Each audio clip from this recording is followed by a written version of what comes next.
오늘 이제 우리가 로마서 말씀을 대하게 될 건데요. 바울 사도가 예수님 당시에 이제 1세기에 이 전 세계적으로 가장 최강대국이었던 이제 로마라는 나라, 그 로마가 이제 온 세상을 통치하던 그런 시대에 바로 이 복음을 로마에 이제 전하게 된 그런 내용의 말씀들이죠. 그래서 우리가 직접 만나서 이렇게 하게 되면 때로는 잊어버릴 수 있지만 글로 쓰면 더 치밀하게 이렇게 섬세하게 다 표현할 수가 있잖아요. 그래서 로마서 1장에서 8장까지 내용을 우리가 가능하면 여러 번 보시면 좋을 것 같아요. 그러다 보면은 복음에 대해서 내가 확실한 믿음을 가질 수 있어요. 지금 나의 믿음이 주님 앞에 흔들리지 않을 만한 견고한 믿음이라면 우리가 또 다른 것도 여러 개 막 이렇게 보면 좋겠지만은 나에게 그런 믿음이 아직 조금 부족하다 생각하면 로마서 1장에서 8장까지만 8장밖에 안 되지 않겠죠? 그래서 쭉 읽어가면서 깨닫고 이해하게 된다면 바울 사도가 복음에 대해서 이야기하고 싶었던 그런 모든 내용들을 우리 마음 가운데 확고하게 우리도 채울 수 있고 그것으로 말미암아 하나님께서 주시는 복을 누리고 또 하나님 앞에 소망 가운데 승리하며 살게 되실 것입니다. 그래서 그렇게 우리가 그런 마음을 가지고 로마서를 좀 이렇게 좀 보시면 좋겠고 오늘 이제 그 중에 로마서 1장 이제 두 번째 말씀으로 18절에서 1장의 이제 마지막 절까지 보도록 합니다. 그래서 1장 1절부터 지난번 17절까지는 이제 로마 교회에게 인사를 하면서 그들에게 방문하고자 하는 목적이 바로 이 복음을 전하기 위해서다 그렇게 이야기를 합니다. 그들에게 이 복음을 전하기 너희들에게도 가서 이 복음을 전해서 너희들을 견고하게 하고 또 그들 가운데 피차 이 믿음 때문에 서로 힘을 얻고 또 그들이 하나님 앞에서 이 복음에 참여함으로 말미암아 하나님께서 기뻐하시는 열매가 풍성하기를 바라기 때문에 너희들에게도 내가 그렇게 가려고 간절히 바라고 있다 이렇게 이야기합니다. 그래서 우리는 이 복음을 만난다는 것이 얼마나 큰 은혜의 축복인가를 생각하면서 복음에 대해서 사모하는 마음으로 우리가 하나님 앞에 나가야 될 줄로 믿습니다. 이제 구체적으로 그 복음을 이제 복음에 대한 내용들이 3장부터 전개돼요. 3장에서 아주 핵심적으로 소개가 됩니다. 근데 그 사이에 오늘 1장 거기 18절에서 3장 거기 앞부분까지는 무엇을 이야기하냐면 이 세상에 있는 모든 사람들이 왜 복음이 필요한지를 알려주는 거예요. 그래서 1장의 내용들은 뭐 어떤 사람들은 이방인들의 죄라고도 이렇게 표현을 합니다. 그러나 이방인들의 죄뿐 아니라 하나님을 알지 못하는 모든 인생들의 그 죄를 우리에게 소개를 해주는 거예요. 1장, 2장, 3장에서 심지어 유대인들까지 이스라엘 백성들까지도 왜 복음이 필요한지 그들이 율법을 받았어요. 그러나 율법만 아는 것 가지고 충분하지 않죠. 그렇죠? 왜냐하면 우리가 율법을 지켜서 하나님 앞에 의롭다함을 받을 사람은 한 사람도 없기 때문에 다 복음이 유대인들에게도 다 필요하다는 것을 이야기하는 거예요. 그래서 나도 오늘 생각할 건 나도 이 복음이 필요한 사람이라는 것을 생각하고 그것을 깨닫고 우리가 복음 되시는 예수 그리스도를 우리 마음 가운데 정말 기쁨으로 하나님 앞에 감사함으로 우리가 소유하게 되는 그런 사람 되기 바랍니다. 아멘. 자, 그러면 오늘 정해진 분량까지 내용을 같이 보도록 하겠습니다. 그래서 오늘 성경의 제목을 달아놓기는 뭐라고 달아놨죠? 성경마다 이제 조금씩 이제 제목들을 나름대로 이렇게 달아놨을 것인데 어떤 성경에는 인간의 죄 이렇게 이 부분을 그렇게 달아놨어요. 또 오늘 우리 개역 성경 지금 가지고 있는 것에는 모든 경건하지 않음과 불의 이렇게 다른 이렇게 제목을 써놨네요. 그래서 그 부분을 다 이렇게 보면서 인간의 그 죄와 이제 거기에 대한 하나님의 진노에 대해서 오늘 본문에 소개하고 있습니다. 그러면 우리가 인간의 죄가 무엇일까? 거기에 대해서 한번 오늘 본문을 통해서 우리가 잘 깨닫는 시간 되길 바랍니다. 자, 먼저 18절의 말씀을 같이 한번 읽어보도록 하겠습니다. 자, 우리 18절의 말씀을 같이 한번 읽어보겠습니다. 시작. 하나님의 진노가 우리로 진리를 막는 사람들의 모든 경건하지 않음과 불의에 대하여 하늘로부터 나타나니. 아멘. 바울 사도는 이 땅의 모든 경건하지 않은 또 불의에 대해서 하나님의 진노가 나타난다 이렇게 우리에게 말씀해주고 있습니다. 우리가 이 세상에서 마음대로 인간들이 타락한 마음대로 살아가면 그냥 괜찮을 것 같다 우리는 생각을 하죠. 그렇죠? 그래도 괜찮은 것처럼 생각을 합니다. 그래서 심지어 어떻게 생각하냐면 제가 오늘 아침에 이제 이 밑에 73편의 일부분만을 소개해놨는데 시편 73편을 읽어보면은 그 시대 한 사람이 하나님 앞에서 믿음으로 살려고 하지만은 이 세상을 바라볼 때 정말 경건하지 않은 사람, 불의하고 악한 사람들이 막 건강하고 또 막 장수하고 이런 잘 되는 것을 보면서 내가 이렇게 하나님 앞에 경건하게 의롭게 살려고 하는 것이 헛수고가 아닌가 이런 생각까지 자기가 실족할 뻔했다 이렇게까지 표현을 합니다. 우리가 그런 생각을 하잖아요. 내가 믿음으로 살려고 했는데 왜 믿지 않는 사람들의 삶만도 나는 못할까 그런 생각을 할 때가 있습니다. 그런데 그가 이것에 대한 해답을 어디서 발견했냐면 내가 하나님의 성전에 들어가서 이 해답을 발견했다는 거예요.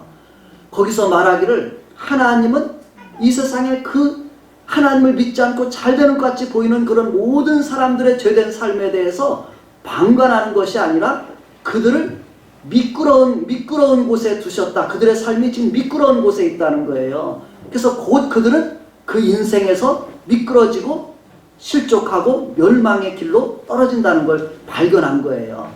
그러고 나서 그가 우리에게 고백하는 것이 하나님을 가까이 하는 것이 내게 복이구나 이렇게 그가 다시 한번 고백하는 그런 내용이 나옵니다. 그래서 우리가 이 세상에 이렇게 하나님 없이 살아가는 그런 사람들의 삶이 괜찮은 게 아니에요.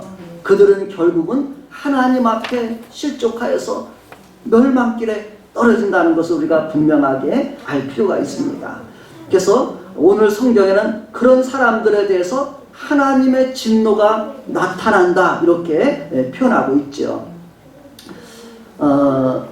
우리가 그러면 여기서 조금 저들게 모든 경건하지 않음과 불의에 대하여 이렇게 표현하고 있습니다. 그런 곳에 하나님의 진노가 나타나는데 경건하지 않다는 게 뭘까 이렇게 해서 좀 성경 속에서 이렇게 찾아볼 때 디모데전서 4장 6절로 10절에 있는 말씀을 보면서 경건하지 않은 것이 무엇일까 이렇게 한번 잠깐 생각해 보았습니다.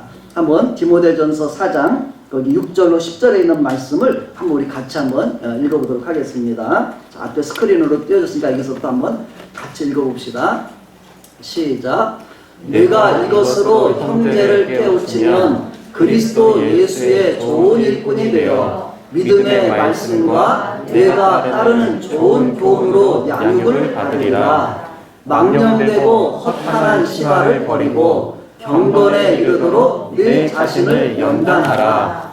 육체의 연단은 약간의 유익이 있으나 경건은 범사에 유익하니 금생과 내생의 약속이 있느니라. 계속 읽을까요? mit보다 이 말이여 모든 사람이 받을만 하도다. 이를 위하여 우리가 수고하고 힘쓰는 것은 우리 소망을 살아계신 하나님께 두니 곧 모든 사람 특히 믿는 자들의 구주시라. 아멘. 예. 그래서 우리가 이 내용을 보면서 경건에 힘쓴다는 것은 하나님의 말씀의 교훈을 따라서 우리가 살아가고 우리 소망을 하나님께 두고 살아가는 것이 경건한 삶이라는 거예요. 아멘. 반대로 우리가 경건하지 않다는 것은 하나님의 말씀과 상관없이 살아가고 하나님께 소망을 두지 않고 살아가는 그 삶은 경건하지 않은 삶이다. 이렇게 우리가 생각해 볼 수 있겠죠. 역으로. 그래서 그런 삶에 대해서 하나님의 진노가 반드시 나타난다는 것을 성경은 말씀하고 있습니다. 자, 그러면은 우리 인생들이 왜 경건하지 않고 불의한 가운데 빠져서 살게 되는지 그것에 대해서 그 시작부터 그것이 어떻게 인생들 가운데 확장돼 가는지를 바울 사도는 이 부분에서 아랫부분에서 소개를 하고 있습니다. 자, 그 다음 구절 보도록 하겠습니다. 우리 19절과 20절 말씀을 같이 한번 읽어보도록 하겠습니다. 19절 20절 시작.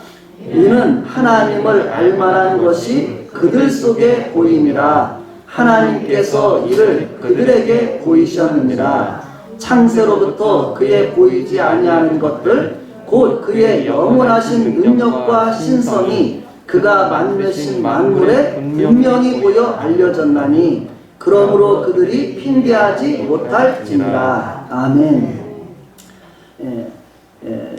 우리가 19절 20절 말씀을 이렇게 볼 때 이 세상 사람들이 하나님을 몰라서 내가 그렇게 살았다. 사실은 이렇게 우리가 변명하지요. 그러나 우리는 그렇게 변명할 만한 자가 못 된다는 거예요. 변명할 수가 없다는 거예요.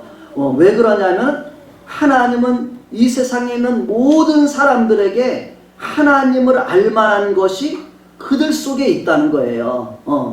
우리 마음 가운데 하나님을 알만한 것이 있다 이렇게 말하고 또 하나님께서 뭐라고 이를 그들에게 보이셨다 이렇게 말씀하셔요. 하나님을 알 수 있게 우리에게 하나님이 다 하셨다는 거예요. 우리가 이 말이 우리가 잘 안 될 수도 있죠. 그렇죠? 근데 조금 더 생각해 보면은 우리가 그걸 부정할 수 없을 것 같아요. 하나님은 우리에게 하나님을 알 수 있도록 하나님이 우리 인생을 만드셨다는 것입니다. 그래서 이제 그 부분을 생각하면서 읽어보면서 그런 생각을 해봤어요. 우리가 이렇게 자연을 이렇게 보면서 동물들의 세계를 이렇게 잘 보면 동물들이 새끼가 태어나잖아요. 그러면 새끼가 태어나면 아마 눈도 뜨지 못하고 이렇게 태어나서 이제 눈을 뜨면은 그 새끼가 거기 여러 마리 동물들이 있어도 그 새끼가 누구 찾아갈까요? 어미를 찾아간단 말이에요. 어미를 찾아가고 이렇게 이런 모습을 우리가 가만히 생각해 보면서 우리 자신에게도 이렇게 우리를 낳아주신, 우리를 만드신 분을 우리는 자연적으로, 선천적으로 알 수 있는 존재구나 이런 생각을 저는 해보게 됐습니다. 그래서 그런 걸 보면서 제가 그렇게 표현했어요. 하나님은 인간을 선천적으로 하나님을 알 수 있는 존재로 지으셨다 이렇게 제가 표현했습니다. 이것이 틀리지 않을 거예요. 왜냐하면 동물들조차도 미물조차도 그 자기를 낳아준 부모를 아는데 우리 인간이 우리를 낳으신 우리를 만드신 하나님을 아는 것은 본능적이라는 걸 우리가 아셔야 될 것 같아요. 실질적으로 복음이 전혀 하나님의 성경책을 한 번도 들어보지 않은 인생들조차도 그곳에서도 하나님을 그들이 모르는 것이 아니라 하나님을 알고 있다는 걸 아셔야 돼요. 그렇죠? 실제로 그래요. 가면 그들이 아무리 아무도 알려주지 않아도 하늘에 존재하시는 하나님이라는 분을 그들의 마음에 생각하고 있다는 걸 우리는 알 것입니다. 그래서 우리가 그렇게 우리 속에 보였고 또 그들 속에 보였고 그들에게 보이셨다 이렇게 말씀하고 있고 또 20절에서는 창세로부터 그의 보이지 않는 것들 하나님이라는 분이 보여요 안 보여요? 하나님은 보이시지 않잖아요 사실. 그렇죠? 왜 안 보여요? 하나님은 영이시기 때문에 안 보이는 거예요. 우리가 영혼과 같은 그런 존재이기 때문에 물질적인 분이 아니라는 거예요. 아주 신성한 분이라는 거예요. 그렇죠? 보이지가 우리 눈으로 안 보여요. 그러나 그분은 어떻게 존재하면 영으로 존재하시는 분이라는 거예요. 그래서 성경에 보면 하늘은 하나님의 보좌고 땅은 하나님의 발등상이고 온 우주 가운데 충만하게 계시는 분이 바로 하나님이라는 거예요. 어디에나 계시지 않는 분이 없을 정도로 그 하나님은 온 우주 가운데 충만하신 분이라고 이렇게 표현하고 있죠. 근데 우리가 안 보여요. 그분이 영이시기 때문에. 우리가 볼 수 있는 눈으로 볼 수 있는 건 어떤 걸까요? 제가 예전에도 표현했지만 우리가 지식을 알게 되면 우리가 눈으로 볼 수 있는 것은 이 우주의 넓은 세상에서 눈으로 볼 수 있는 범위는 아주 작은 부분밖에 못 보는 거예요. 우리가 우주라는 것도 우리가 상상할 수 없이 크고 넓은 세상인데 그 중에 우리가 볼 수 있는 것은 아주 작은 한계적인 부분밖에 인간은 못 본다는 거예요. 빛이 비춰질 때 우리가 볼 수가 있는데 그 빛 가운데서도 이 빛의 이 범위가 엄청나게 넓은데 그 중에 우리가 볼 수 있는 가시광선의 범위는 아주 작은 부분이에요. 그러면 그 바깥에 있는 이쪽에 있는 범위에 있는 아무것도 안 존재할까요? 엄청나는 많은 것들이 있다는 거예요. 그러나 우리가 그게 안 보이는 거예요. 우리 눈에는. 우리가 레이저 광선을 쓰면 레이저 광선이 보여요? 안 보여요? 우리가 가장 쉽게 가서 병원에 가서 아픈 병원에 가서 엑스레이를 딱 찍어요. 엑스레이가 내 몸을 통과하지만은 그 엑스레이 선이 우리에게는 우리 눈은 보이지 않는 거예요. 그러나 그것이 통과해서 우리에게 그 형체를 딱 나타내주고 이런 모습처럼 이렇게 하나님은 우리 눈으로 보이지 않지만 그분은 이 세상 우주에 충만하신 분이라는 걸 우리가 생각해 보시기 바랍니다. 근데 그 보이지 않는 분이 그의 영원하신 능력과 신성, 하나님의 능력과 신성이 어디에 나타나냐면 그가 만드신 만물에 분명히 보여 알려졌다. 그렇게 말씀하고 있습니다. 하나님이 지으신 그 만물 속에 하나님의 능력과 신성이 보여져 있다는 거예요. 나타나 있다는 거예요. 우리가 많은 화가들이 있잖아요. 화가들의 재능이 어디에 나타나요? 그 사람의 만든 작품 속에 다 나타나잖아. 아, 이분은 이런 생각을 가지고 있네. 이분은 이렇게 바라보네. 그 작품 속에 그 사람의 모든 생각이 다 담겨지는 거거든요. 하나님이 이 세상을 만드셨기 때문에 하나님이 만드신 이 세상 속에 하나님의 그런 모든 것들이 담겨 있다는 것입니다. 그래서 그렇기 때문에 자연 만물을 자세히 보면은 실질적으로 자연 만물 속에서 그것을 연구하고 바라보다가 하나님을 인정하는 사람들이 엄청나게 많죠. 예전에는 우리가 이 우주를 연구하는 그런 사람을 뭐라 그러죠? 천문학자들, 그 사람들 가운데 보면서 하나님을 인정하는 사람들이 참 많았다고 이렇게 표현을 합니다. 그리고 우리가 지금도 우리가 사람의 몸만 자세하게 알려고만 해도 너무너무 신비하다는 거죠. 성경에 쓰기도 하나님이 지으시는 우리 인생이 신묘막측하다 그런 표현을 써요. 우리 인생을 알면 할수록 너무나 신비한 거라는 거, 우리 몸을 알아가더라도. 그래서 심지어 우리 몸에 피가 생명이라고 하는데 그 피의 핏줄기가 우리 몸에 흐르는 혈관이 길이가 얼마나 되는지 아세요? 저도 잘 모르는데 어떤 분이 과학자들이 이야기하는데 우리 몸의 혈관을 다 하면 지구를 이렇게 한 바퀴를 돌리고도 남을 정도로 그렇게 길다는 거예요. 그래서 우리 이거 상상도 못하는 거잖아요. 우리 몸의 혈관이 얼마나 될까 생각하는데 그 혈관들이 얼마나 많이 세세하게 이렇게 몸 가까이 곳에 하나님이 이렇게 보내게 하셨는지 그것의 길이를 다 합치면 지구를 한 바퀴 돌릴 정도로 그렇게 길다 이렇게 표현해요. 놀라운 거 아니겠어요? 이런 모든 것을 보면서 우리 인생을 지은 것, 이 자연 만물도 하나하나 볼 때마다 그 하나님의 능력과 신성이 놀랍다는 것을 우리는 알게 되는 것이죠. 저 같은 경우도 하나님을 인정하게 된 것이 바로 한 영상을 통해서 아 그렇구나 하나님이란 분을 내가 딱 인정하게 된 한 영상이 있었는데 예전에 미국에서 이렇게 연구한 것인데 우리가 비행기가 나르잖아요. 그렇죠? 비행기가 이렇게 날아가는데 비행기가 비둘기 같이 이렇게 자유롭게 금방 쭉 나를 수 있고 자유롭게 날기도 하고 앉기도 하고 이렇게 할 수 있는 기능을 하려면은 얼마나 많은 기계 부품들이 필요한지. 그런 비둘기 머리가 우리 주먹보다도 훨씬 작잖아요, 그렇죠? 그런데 이 비둘기 머리 안에 있는 그런 기능을 할 수 있는 것을 인간이 만들기 위해서는 컴퓨터를 3층 건물에 가득 채워 넣어야 그 기능을 할 수 있다, 이렇게 예전에 그렇게 표현을 거서 하더라고요. 그렇게 해도 그거 비둘기의 그 머리에 있는 뇌의 기능들을 다 담을 수 없다는 거예요.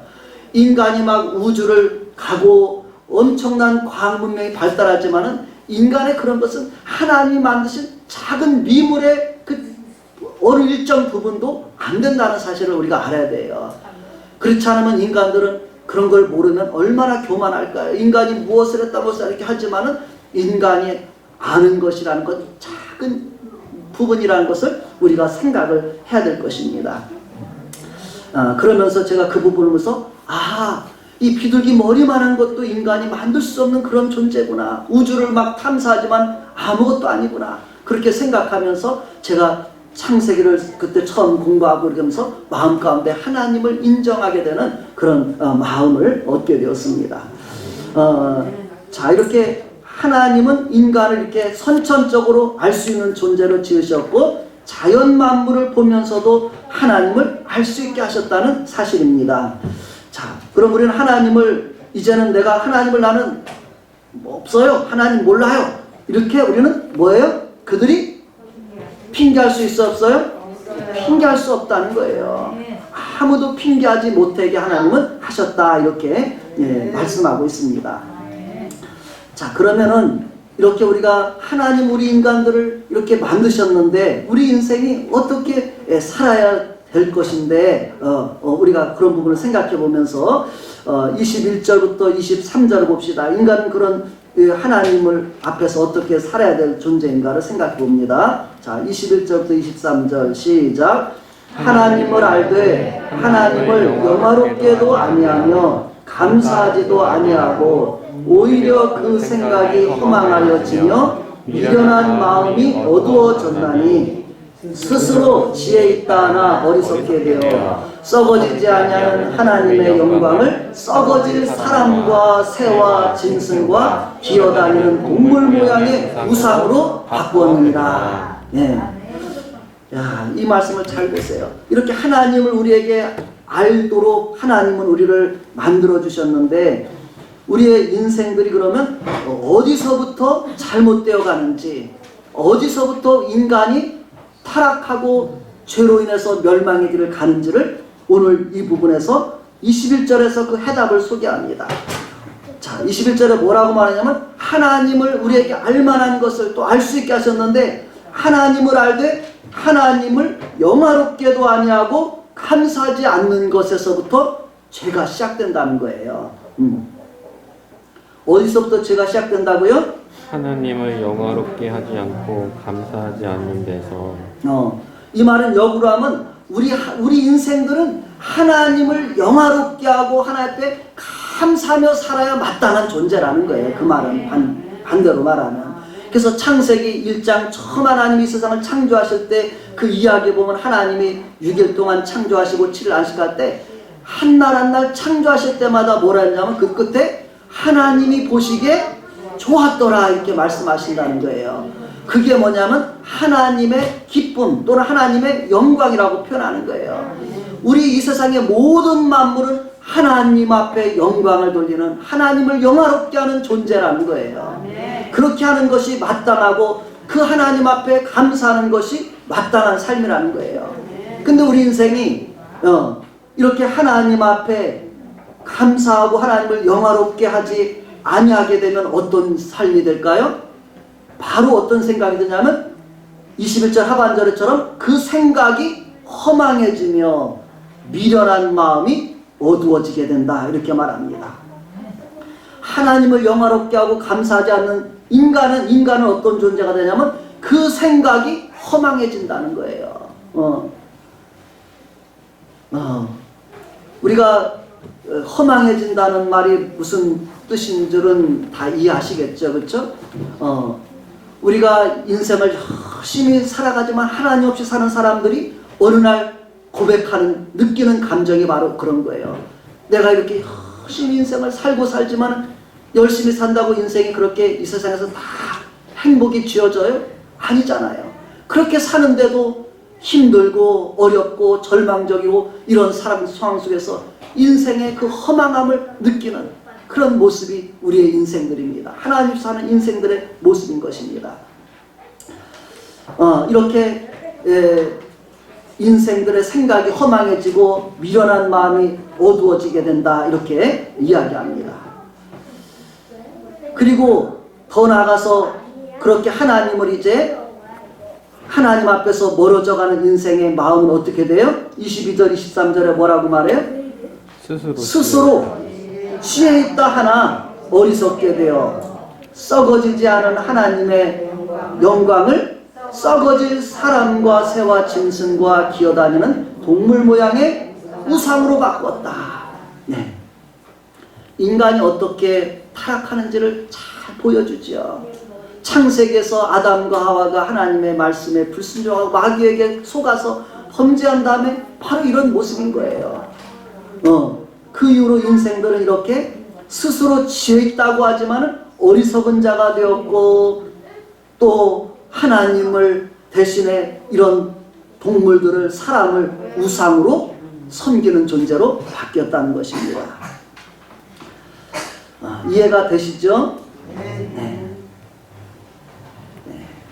그래서 거기까지 하고 그러면 바로 그 다음으로 여기서 넘어가도록 하겠습니다. 이렇게 하나님을, 그러면 우리가 영화롭게 감사하지 않는 인생은 허망하고 미련해지고 어리석게 돼서 이렇게 우상 숭배하는 자로 우리 인생들이 살아가는데, 거기에서만 머무는 것이 아니라 그들의 삶의 모습이 더 구체적으로 이제 제가 나눈 3단락 4단락에서 그 인생의 죄된 모습들이 드러나기 시작해요.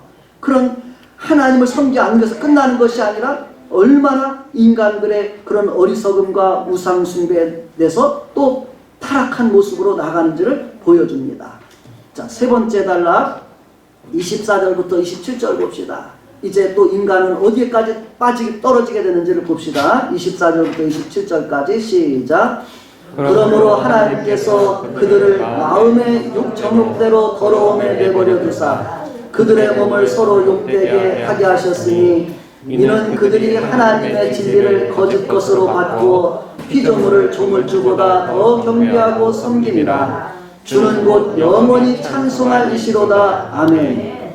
이 때문에 하나님께서 그들을 부끄러운 욕심에 내버려 두셨으니 곧 그들의 여자들도 순리대로 쓸 것을 바꾸어 영리로 쓰며, 그와 같이 남자들도 순리대로 여자 쓰기를 버리고 서로 향하여 의목이 부릴 듯하며 남자가 남자와 더불어 부끄러운 일을 행하여 그들의 그릇 때문에 상당한 고음을 그들 자신이 받았느니라. 아멘.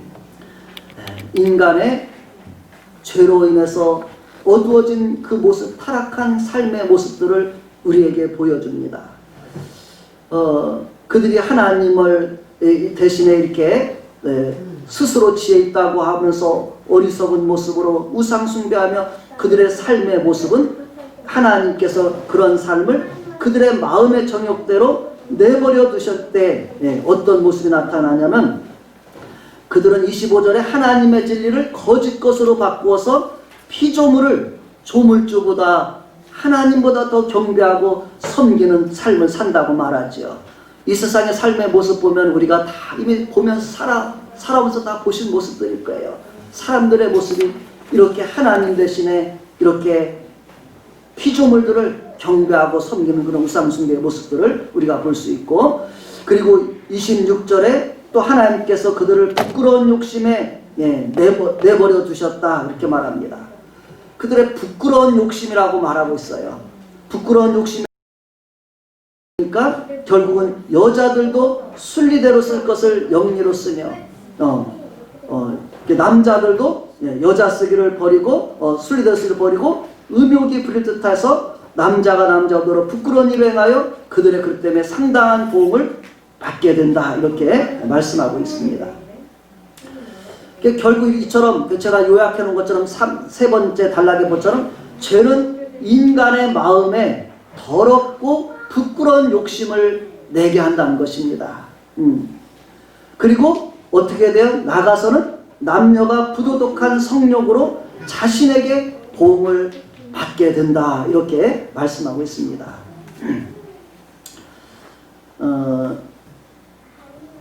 요 부분에서 거기 제가 참조 구절을 해나왔습니다. 인생들의 역사상에서 어떻게 이런 모습으로 살았는지가 창세기 6장 1절에서 3절 9절로 14절에 바로 타락한 아담과 하와가 범죄하고 타락해서 이 세상의 사람들이 살아가면서 어떻게 살아갔는지 그 모습을 보여주는 내용들인데, 한번 여기를 보면서 이미 역사적으로 이런 교훈들이 있었고 또 오늘 우리에게는 그 교훈을 우리가 생각하면서 깨달아야 되는 것이죠. 자, 창세기 6장 1절로 3절 9절로 14절 한번 6장의 내용을 1절로 3절 먼저 한번 보도록 하겠습니다.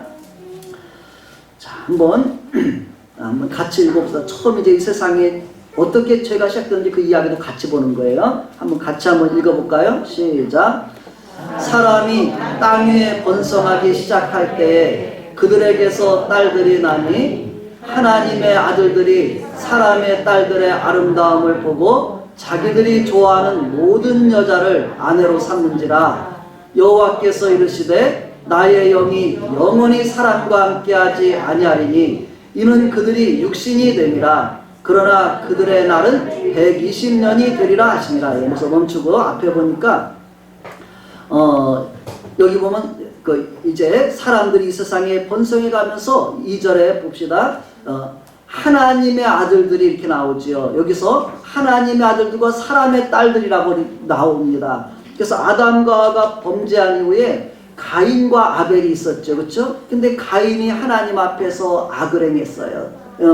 그리고 이 동생 아벨을 죽이게 되죠. 그렇죠? 그리고 의로운 아벨이 죽은 다음에 하나님께서 이 가인의 후예가 이제 번성해 가고 이 땅에, 그 다음에 죽은 아벨 대신 하나님이 다른 자녀를 주셔서 셋이라는 자녀를 주시죠. 셋이라고 되어 있습니다. 그리고 그들은 하나님을 섬기는, 하나님을 예배하는 자손들로 성장해 가요. 그래서 그들을 성경에는 하나님의 아들들로 표현했어요. 이런 하나님의 셋의 계열의 하나님을 섬기던 사람들이 세상이 점점 세월이 가면서 어떻게 하냐면 그 가인의 후예들 사람의 딸들의 아름다움을 보고 자기들이 좋아하는 모든 여자를 아내로 삼았다, 이렇게 표현하고 있습니다. 욕심을 낸 거겠죠. 그렇죠? 이것이어서 그들의 더러운 욕심이 이렇게 보면은 이제는 하나님을 믿지 않고 살아가는 그런 사람들을, 모든 여자들을 자기가 이렇게 일부 다처제로 이렇게 보내가는 그런 모습들을 보여주고 있습니다.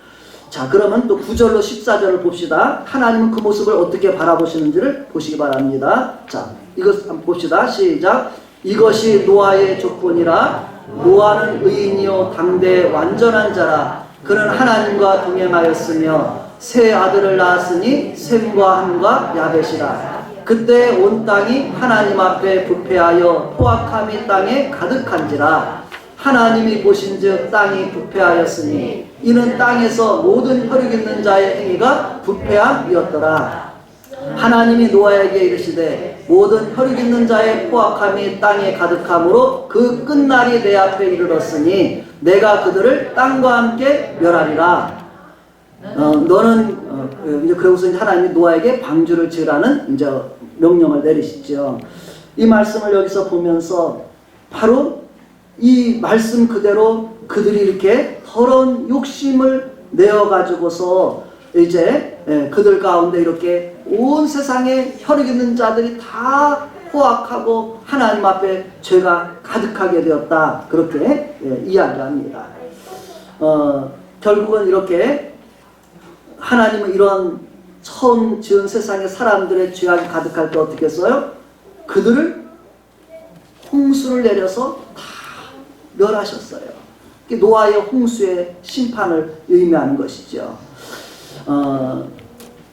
그리고 우리가 이제 그 뒤에 더 나아가서 이렇게 이제 그 당시 이 여자들이 영리를 쓰고 남자들도 영리를 써서 이렇게 이제 동성애를 행하는 그들에게 그들 자신에게 상당한 보험을 받게 됐다 이렇게인데 그 모습을 이미 역사상의 창세기 19장에도 그런 표현을 하고 있습니다. 자, 창세기 19장 1절로 13절의 부분 잠깐 한번 보도록 하겠습니다. 한번 잠깐만 여기 한번 읽어보겠습니다. 자, 좀 읽다가 중단할 건데 읽어봅시다. 시작. 저녁 때 두 천사가 소돔에 이르니 마침 롯이 소돔 성문에 앉아 있다가 그들을 보고 일어나 영접하고 땅에 엎드려 절하며 이르되 내 주여 돌이켜 종의 집으로 들어와 발을 씻고 주무시고 일찍이 일어나 갈 길을 가소서. 그들이 이르되 아니라 우리가 거리에서 밤을 새우리라.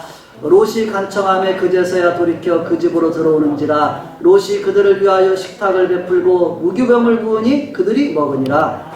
그들이 눕기 전에 그 성사람 곧 소돔 백성들이 노소를 막론하고 원근에서 다 모여 그 집을 에워싸고 롯을 부르고 그에게 이르되 오늘 밤에 내게 온 사람들이 어디 있느냐 이끌어내라. 우리가 그들을 상관하리라. 여기까지만 봅시다. 이미 오래전의 세상의 모습이에요. 우리가 하는 믿음의 상 아브라함 시대 때예요. 노아 홍수 이후에 하나님께서 노아의 자손이 또 번성해 가요. 그런데 또 인간들이 얼마나 부패했는지 이 소돔 고모라 지역의 사람들은 천사가 이 소돔 고모라 지역의 그 악함을 보고 거서 롯을 거서 구해주려고 갔는데 천사들이 사람의 모습으로 가잖아요. 그렇죠? 남자의 모습으로 이때 갔던 모습으로 성경 표현되는데 그들을 끌어내라. 우리가 상관하리라. 근데 여기서 상관한다는 게 뭐냐면 오늘날 이 세상에 지금 심각한 동성애를 의미하는 거예요.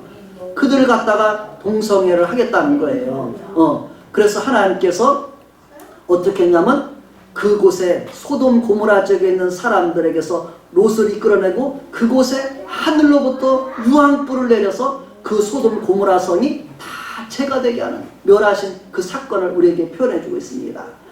그래서 하나님은 우리가 이처럼 보는 것처럼 이 세상의 사람들이 육신이 되어서 육신대로 욕심을 따라 살아가고 성적으로 타락하게 되면 마침내는 어떻게 돼요? 심판하신다는 걸 우리에게 보여준 것입니다.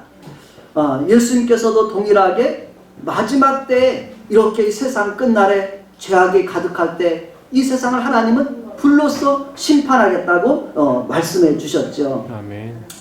자, 그 히브리서 말씀을 한번 그대로 잠깐 보겠습니다. 히브리서 12장의 말씀을 볼게요. 히브리서 12장 25절로 29절까지만 봅시다. 이처럼 옛세상을 하나님이 인간이 타락하면 얼마나 하나님이 슬퍼하시고 한탄하셔서 그들을 심판할 수밖에 없었는지 그 모습을 우리가 앞에서 살펴봤다면 이제 마지막 때를 하나님께서 예언하신 내용이에요. 마지막 때에 어떻게 말씀해주고 있는지 히브리서 12장 25절 29절은 그렇게 우리가 이 마지막 때 하나님이 행할 그 일을 우리에게 예언해주고 있습니다. 한번 잘 읽어봅시다. 이거 주의해서 집중해서 읽어보겠습니다. 우리 준호도 같이 저기 앞에 있죠? 크게 시작. 너희는 삼가 말씀하신 일을 거역하지 말라. 땅에서 경고하신 일을 거역한 그들이 피하지 못하였거든. 하물며 하늘로부터 경고하신 이를 배반하는 우리일까 보냐. 그때는 그 소리가 땅을 진동하였거니와 이제는 약속하여 이르시되 내가 또 한 번 땅만 아니라 하늘도 진동하리라 하셨느니라. 이 또 한 번이라 하심은 진동하지 아니하는 것을 영존하게 하기 위하여 진동할 것들 곧 만드신 것들이 변동될 것을 나타내심이라. 그러므로 우리가 흔들리지 않는 나라를 받았은즉 은혜를 받자. 이로 말미암아 경건함과 두려움으로 하나님을 기쁘게 섬길지니 우리 하나님은 소멸하는 불이심이라. 아멘. 그래서 이제 마지막 때 하나님의 아들 예수 그리스도의 말씀을 거역한 자들에게 하나님께서 심판하실 것을, 불로 소멸하실 것을 우리에게 말씀해주는 내용인 것입니다. 우리가 이 세상을 어떤 눈으로 바라봐야 될지 생각해 보시기 바랍니다. 처음에 말씀한 것처럼 하나님 없이 이 세상에서 그냥 열심히 막 운동해서 건강하게 살고 막 또 일하는 게 잘 되는 것 같고 그렇게 살다가 사는 것이 그냥 아무것도 아닌 것처럼 보이지만 하나님은 경건하지 않은 이 세상에 대해서 반드시 하나님이 진노하시고 심판하실 거라는 걸 그 끝날을 우리가 알아야 돼요. 끝날을 안 바라보면 우린 중간만 바라보면 마음에 우리도 어떻게 돼요? 실족할 수 있다는 거예요. 이렇게 내가 믿음으로 사는 게 헛된 거 아닌가? 이 세상 믿지 않고도 잘 사는 것 같은데 이렇게 생각이 들 수 있다는 거예요. 그러나 그 끝날이 갑작스럽게 임한다는 사실을 성경은 우리에게 분명하게 말씀해주고 있는 것을 기억하시기 바랍니다. 자, 그리고 더 나아가서 우리 인간들의 그 죄된 모습들을 또 계속해서 표현하고 있습니다. 하나님을 알게 우리를 만드셨는데도 하나님을 알지 않고 살아가는 인생들의 그 모습을 보여주고 있는데요. 28절로 31절입니다. 자, 28절로 31절 읽습니다. 시작. 또한 그들이 마음에 하나님 두기를 싫어하며 하나님께서 그들을 그 상실한 마음대로 내버려 두사 합당하지 못한 일을 하게 하셨으니 곧 모든 불의, 추악, 탐욕, 악의가 가득한 자요 시기, 살인, 분쟁, 사기, 악독이 가득한 자요 수근수근하는 자요 비방하는 자요 하나님께서 미워하시는 자요 능욕하는 자요 교만한 자요 자랑하는 자요 악을 도모하는 자요 부모를 거역하는 자요 우매한 자요 배약하는 자요 무정한 자요 무자비한 자라. 이것이 뭐냐면 그들이 마음에 하나님 두기를 싫어하는 사람들의 삶의 모습이 이렇다는 거예요. 그래서 여기서 마음에라는 말은 또 한편으로는 지식이라고도 이렇게 번역이 된다고 합니다. 우리가 하나님을 아는 지식을 두기를 싫어하게 되면은 우리 인간은 결국은 이 밑에 나오는 그런 모든 합당하지 못한 그런 일들을 사람들은 행하는 자가 된다고 말씀해주고 있습니다. 마가복음 7장에서 예수님께서도 그 말씀을 이렇게 하신 것이 이렇게 생각이 들더라고요. 제자들이 손을 씻지 않고서 이렇게 음식을 먹으니까 당시에 바리새인들이 이 제자들을 비난하는 거예요. 하나님의 율례를 어겼다. 이 정결하게 하지 못하고 먹는다. 그렇게 이제 비난을 하니까 예수님께서 말씀하시기를 우리 입에 들어가는 것이 사람을 더럽히는 것이 아니라 우리 속에서 나오는 것들이 우리를 더럽힙니다. 그래서 우리 속에서 나오는 것들을 쭉 이야기하면서 오늘 이 본문은 이 같은 거예요. 우리 속에 모든 음란과 또 모든 불의와 악한 것 이런 것들이 우리 속에서 나오는 것이 우리를 더럽힌다고 주님께서 말씀해 주시는 내용인 것입니다. 우리의 인생들의 모습이 저도 마찬가지 우리들 모든 사람들이 하나님 없이 살아왔던 우리들의 삶의 모습이 얼마나 부패되고 타락했는지를 우리가 여기서 거울로 비춰봐야 되는 거예요. 그래서 예레미야서 17장인가 그분에도 보면 만물보다 심히 부패한 것이 사람의 마음이다. 그렇게 표현한 것을 우리가 볼 수가 있습니다. 우리 마음이 얼마나 하나님 앞에 더럽혀지고 부패되었는지 우리가 그런 부분을 발견할 때 하나님 앞에서 돌이킬 수 있는 거예요. 그렇지 못하면 사람은 내가 이렇게 열심히 성실하게 살았는데 내가 무슨 죄가 있어 이렇게 해서 우리는 내가 죄인이기 때문에 하나님 앞에 심판도 하나님의 구원도 우리가 필요치 않은 존재로 생각을 하는 거예요. 그러나 우리가 하나님 앞에 얼마나 부패한 존재고 타락한 존재인가를 알게 될 때 우리는 하나님의 구원을 기꺼이 우리가 요청하게 되고 붙잡게 되는 것이거든요.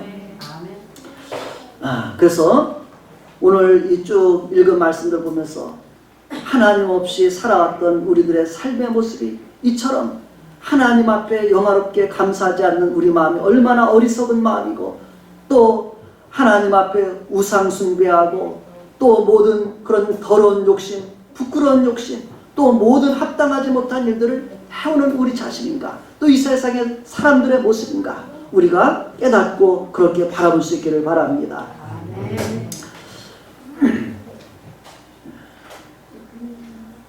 제가 그 맨 아래 부분에 호세아서 말씀을 잠깐 인용한데, 거기 놔두고서요. 그 10편에 10편 거기 73편 27, 28절 한번 띄워주시고, 그 다음에 갈라디아서 그 아래는 그 두 군데만 띄워주시면 좋겠습니다. 마지막으로 그 호세아 말씀은 제가 말로 설명해 보겠습니다. 호세아 1장, 6장, 4장하고 6장에서 무엇을 말하냐면, 호세아 선지자도 뭐라고 하냐면 내 백성이 지식이 없으므로 망하는도다, 그렇게 표현하고 있습니다. 우리가 하나님을 알지 아니하면, 하나님에 대한 지식이 없으면 어떻게 된다고요? 망한다는 거예요. 그래서 북이스라엘 남유다가 다 아수르 바벨론에 사로잡혀가고 이렇게 어려움을 겪게 되는 거거든요. 그러면서 호세아 선지자는 우리 하나님을 우리가 알자, 여호와께로 돌아오자, 하나님을 힘써 알자, 그렇게 백성들에게 그렇게 외쳤습니다. 자, 시편 기자도 아까 쭉 제가 이야기했던 그렇게 이 세상에서 이 세상 사람들의 삶의 모습 때문에 그렇게 믿음으로 사는 게 헛된 것처럼 그런 마음이 있었지만은 성전에서 깨닫게 되고 궁극적으로 우리에게 이렇게 이야기합니다.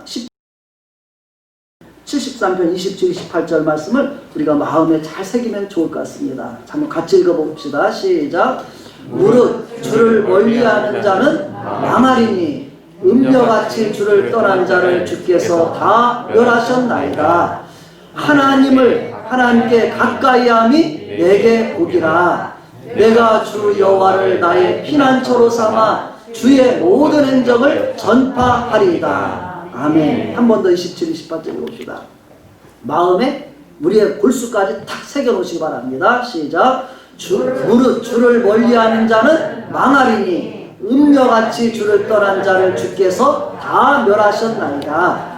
하나님께 가까이함이 내게 복이라. 내가 주 여호와를 나의 피난처로 삼아 주의 모든 행적을 전파하리이다. 아멘. 이 말씀의 교훈을 따라 우리가 하나님을 가까이하며 복된 인생을 사시기를 바랍니다. 그리고 갈라디아서 5장 16절로 24절에 또 권면의 말씀을 보시기 바랍니다.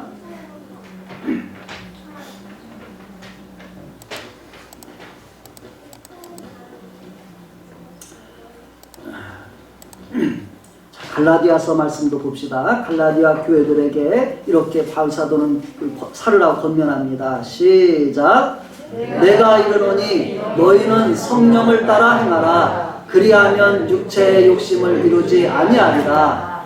육체의 소욕은 성령을 거스르고 성령은 육체를 거스르나니 이 둘이 서로 대적하므로 너희가 원하는 것을 하지 못하게 하려 함이니라. 너희가 만일 성령의 인도하시는 바가 되면 율법 아래 있지 아니하리라. 육체의 일은 분명하니 곧 음행과 더러운 것과 호색과 우상 숭배와 주술과 원수 맺는 것과 분쟁과 시기와 분냄과 당짓는 것과 분열함과 이단과 투기와 술취함과 방탕함과 또 그와 같은 것들이라. 전에 너희에게 경계한 것 같이 경계하노니 이런 일을 하는 자들은 하나님의 나라를 유업으로 받지 못할 것이요 오직 성령의 열매는 사랑과 희락과 화평과 오래 참음과 자비와 양선과 충성과 온유와 절제니 이 같은 것을 금지할 법이 없느니라. 그리스도 예수의 사람들은 육체와 함께 그 정욕과 탐심을 십자가에 못 박았느니라. 아멘. 우리가 이렇게 이제 우리가 육체를 따라 살지 말고 육체의 그 욕심을 따라 살지 말고 하나님의 성령을 따라서, 하나님의 성령은 예수 그리스도와 그의 교훈을 우리에게 따라 살게 하는 하나님의 영이시잖아요. 하나님의 말씀을 따라 예수 그리스도를 따라서 성령을 따라서 행하라. 그 성령의 열매를 맺으라. 그렇게 말씀하고 있습니다. 우리가 육신대로 살면 아까 뭐랬어요? 망하는 것뿐 아니라 하나님 나라를 들어가지 못한다고 분명히 말씀해주고 있잖아요. 그래서 우리가 이제는 이러한 우리의 인생을 살아왔지만 이제는 하나님 앞에서 예수 그리스도의 복음을 듣고 값없이 우리에게 주시는, 믿는 자마다 주시는 그런 구원의 선물 받고 또 모든 죄 다 주님이 도말해 주시고 지워주시고 의롭다 해주시고 하나님의 나라를 기업으로 약속해 주시고 우리에게 예수 그리스도를 따라서 열매 맺는 삶을 살게 하신 그 삶을 우리가 살아가시기를 축복합니다. 결론으로 32절의 말씀을 보시기 바랍니다. 인간의 그 죄악된 모습에 대해서 하나님은 뭐라고 말씀하는지. 자, 32절 시작. 그들이 이 같은 일을 행하는 자는 사형에 해당한다고 하나님께서 정하심을 알고도 자기들만 행할 뿐 아니라 또한 그런 일을 행하는 자들을 옳다 하느니라. 하나님을 떠난 사람들은 이렇게 하나님 앞에서 우상 숭배하고 모든 불의하고 경건하지 않은 삶을 살면 사형에 해당한다고 하나님이 정하신 것을 알고도 그것을 행할 뿐 아니라 또 그런 악한 일을 행하는 사람들을 옳다고 한다는 거예요. 그들을 두둔한다는 거예요. 지금 이 세상의 모습이 그렇잖아요. 지금 좀 정부를 비난해서는 미안하지만은 잘못된 것을 행하는 그 사람들을 두둔하는 그런 모습이 지금 비춰지고 있잖아요. 그건 아주 잘못된 것이죠. 잘못된 것을 잘못됐다고 말해야 되는데 그것을 옳다고 하고 두둔하고 있는 모습은 악한 거예요. 하나님 앞에서 반드시 그들은 다 심판을 받게 된다는 거예요. 그래서 우리가 하나님 앞에서 이제는 분별력을 가지고 우리가 하나님 앞에서 살아가야 될 것입니다. 그래서 하나님은 이 죄에 대해서 반드시 진노하시는 분이라는 것을 알고 내가 이렇게 하나님 앞에 진노당할 수밖에 없는 인생을 살 수밖에 없는 삶이었는데 이제는 하나님 앞에서 하나님을 알아가고 하나님을 영화롭게 하고 하나님께 감사하는 삶을 내가 살아야 되겠구나, 그걸 회복해야 되겠구나, 이렇게 우리가 하나님 앞에 기도하며 하나님 앞에 나오는 우리들 되기 바랍니다.